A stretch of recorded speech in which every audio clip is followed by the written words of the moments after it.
सर्वप्रथम सर्वांना श्री स्वामी समर्थ।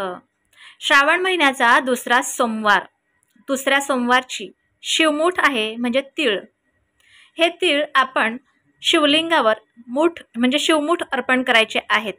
तर बघा, सकाळीच आपल्याला आपल्या देवघरात जर का शिवलिंग असेल तर पाण्याने अभिषेक नक्कीच घालायचा आहे।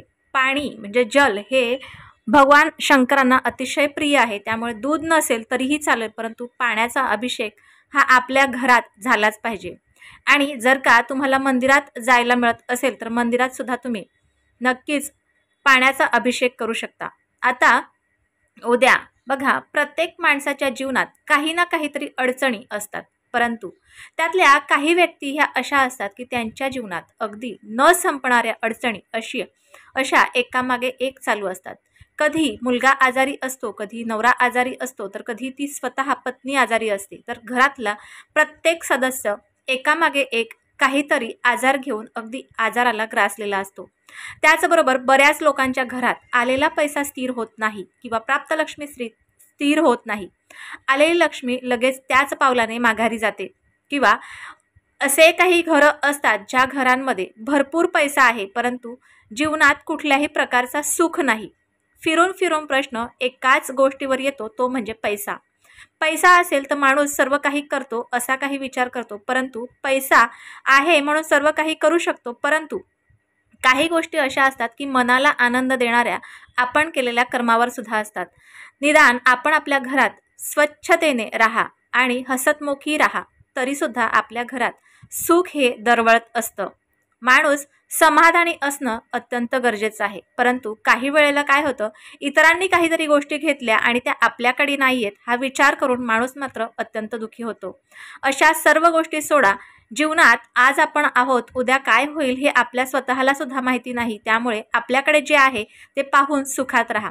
परंतु आपल्याला माहिती आहे आपल्या घरात सर्व काही आहे, परंतु काही कटकटी आजार किंवा आपल्या घरात नकारात्मकता आहे, आपल्या घरात प्राप्त लक्ष्मी स्थिर नाही, अशा वेळेला आपण त्रस्त होतो आणि काहीतरी उपायाच्या शोधात असतो।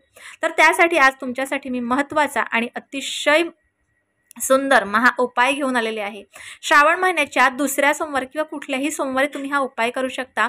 श्रावण महिना हा भगवान श्री शंकरांना प्रिय आहे, समर्पित आहे, त्यामुळे श्रावण महिन्याच्या सोमवारी तुम्ही हा उपाय करू शकता।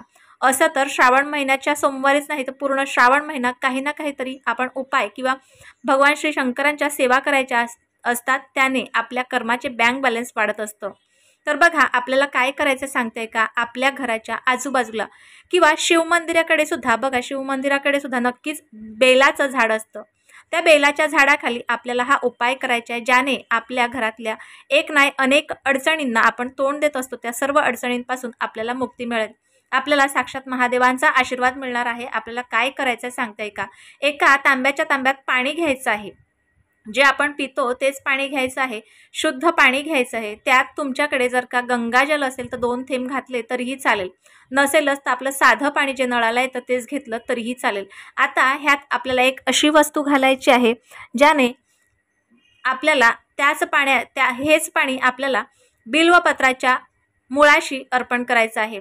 आपल्या घरात लाल चंदन जर का असेल तर बघा, लाल चंदन हे प्रत्येकाकडे असतं आणि नसेल तर नक्कीच तुम्ही आणून ठेवा। अतिशय महत्त्वाचं हे लाल चंदन आहे। ह्याची पावडर सुद्धा मिळते किंवा ह्याची एक काडी सुद्धा मिळते।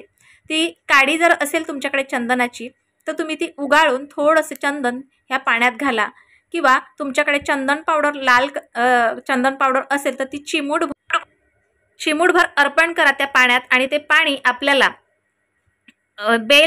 बेलाच्या झाडाच्या मुळाशी अर्पण करायचं आहे। तुम्ही जर का महिला असाल तर नमः शिवाय ओम, आणि पुरुष असाल तर ओम नमः शिवाय या मंत्राचा जप करायचा आहे। आणि हे पाणी ज्या वेळेला तुम्ही मुळाशी अर्पण कराल त्यावेळेला तुमच्या घरातल्या सर्व अडचणी दूर करण्यासाठी महादेवांना प्रार्थना करायची आणि तदनंतर आपल्या घरी यायचं। हा एवढाच उपाय तुम्हाला करायचा आहे। श्रावणातल्या कुठल्याही सोमवारी तुम्ही हा उपाय करू शकता। तर असा हा छोटासा उपाय तुम्हाला कळला असेल। व्हिडिओ आवडल्यास लाईक, शेअर, सबस्क्राईब मात्र जरूर करा। पुन्हा भेटूया अशाच एका नवीन व्हिडिओसोबत, नवीन विषयासोबत। तोपर्यंत सर्वांना श्री स्वामी समर्थ आणि दुसऱ्या सोमवारच्या खूप खूप शुभेच्छा।